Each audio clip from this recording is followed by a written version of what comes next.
Wenzangu, kastori kadogo tu, sio kubwa.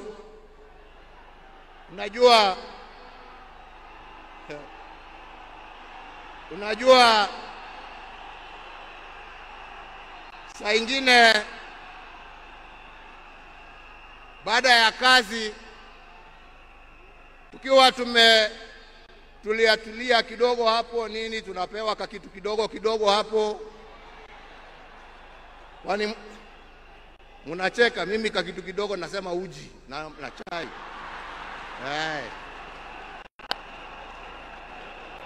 Lakini wakati tulikuwa tunapiga gumzo,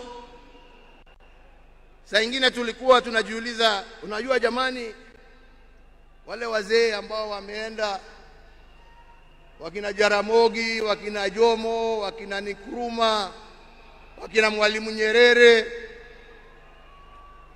jameni, unafikirianga wakiketi wanaongeanga mambo gani? Mimi nilikuwa nasema unajua wanaongea siasa kama sisi, wanatuangalia tu na mambo hii yetu ya upuzi hapo, wanatuchekelea.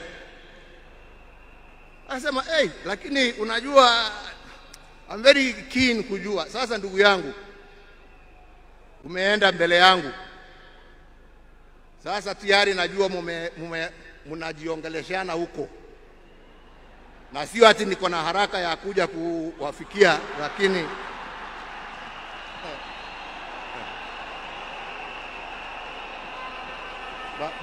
bado tunataka tutulie kidogo. Mwenyezi Mungu atusaidie, lakini najua wakati wetu tukifika utakuwa hapo kutuambia njia ya kutembea hizo mabarabara za huko.